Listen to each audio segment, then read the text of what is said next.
ဒီနေ့အပိုင်းတော့ဆာဆာကီတို့အဖွဲ့ကဆလေးတောက်နေရင်ဆန်ဝါတို့ကအစီအဝေးတွေကနေ့တိုင်းလိုရှိနေတာပဲဆိုကပြောနေခဲ့ကြတာပါဆာဆာကီလည်းအပြင်ကိုထွက်လာခဲ့ပြီးအစီအဝေးတွေက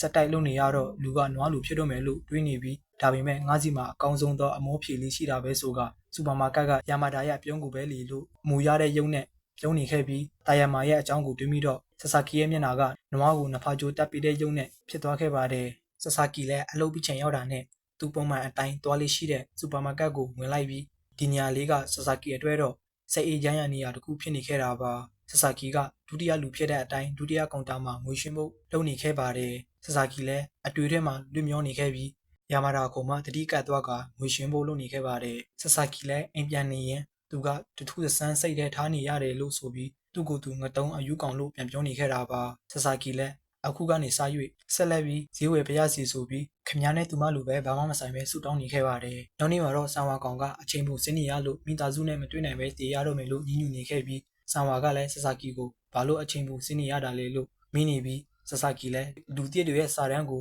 ပြင်ပေးနေရတာလို့ပြောလိုက်တော့ဆန်ဝါကလည်းရုံးမှာလူတည့်တွေကိုပေးရေးလိုက်လေနောက်ပြီးမြင်းကိုသူတို့ဖွာထားတာတွေရှင်းဖို့တမင်ခေါ်ထားတာမဟုတ်ဘူးလို့ပြောနေခဲ့ပြီးဆာဆာကီလည်းထားလိုက်ပါသူမပြန်ချစ်ဖို့ဆိုတာတွေကကလေးကစားစရာတွေပဲလို့ပြောနေပြီးတော့ငါမှာကအမောဖြေလေးရှိတယ်လို့ယာမာဒါပြုံးနေတဲ့ပုံကိုတွေးနေရင်အတွေးလွန်သွားတာကြောင့်သူလှုပ်ထားတဲ့စာတွေကိုဖြစ်မိလိုက်ပြီးဆန်ဝါကလည်းတွေးကျင်အောင်ဆိုပြီးဟာတိုက်နေခဲ့ပါတယ်ဆာဆာကီလည်းစူပါမာကတ်ကနေထွက်လာခဲ့ပြီးစူပါမာကတ်ရဲ့နောက်ကနေတာယာမာကစကားလမ်းပြောလာကဒီကိုလာခဲ့အောင်လို့ခေါ်လိုက်ပြီးဆာဆာကီလည်းငါကယာမာဒါရဲ့ပရိသတ်ဆိုပြီးပြောထားလို့အဲကလေးကကောင်တာမှာတန်းစီရင်ရှက်စရာကြီးလို့ပြောနေခဲ့ပါတယ်ဆာဆာကီလည်းတာယာမာကိုမူချီမုတ်ထုတ်ကိုပေးလိုက်ပြီးတာယာမာကဒီမုတ်ကအဖိုးအိုတွေကြားမှာနာမည်ကြီးတယ်လေးလို့ပြောလိုက်တော့ဆာဆာကီလည်းမုတ်ကိုကျွေးတဲ့အပြင်အဖိုးကြီးလို့အထင်ခံလိုက်ရတာကြောင့်စိတ်တွေပါလီသွားခဲ့ပါတယ်တာယာမာလည်းသူ့နောက်ကိုထိုင်ဖို့ပြောနေပြီးဆာဆာကီလည်းတာယာမာကမူချီမုတ်ကိုကြိုက်တာပဲလားဆိုပြီးပြုံးနဲ့တွေးနေခဲ့တာပါ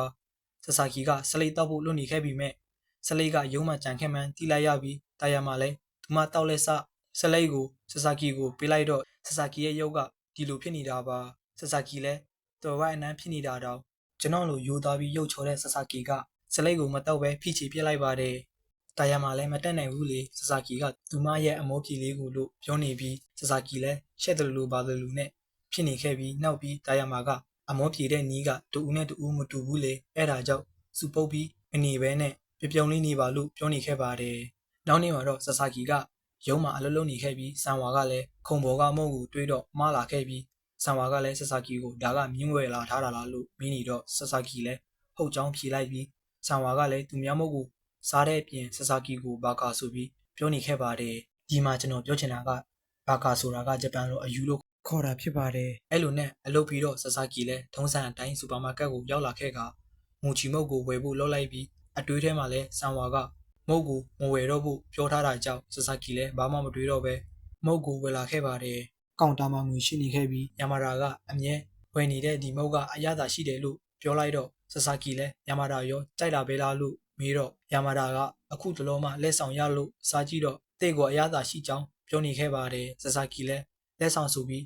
တာယာမာဖြစ်နေမလားဆိုပြီးတွေးမိလိုက်တာပါဆာဆာကီလည်းမဟုတ်မှလွယ်ရောယာမာဒါနဲ့တာယာမာတို့ကညီအမများမှန်းဖြစ်နေမလားဆိုပြီးစဉ်းစားကန်းဝင်နေခဲ့ပါတယ်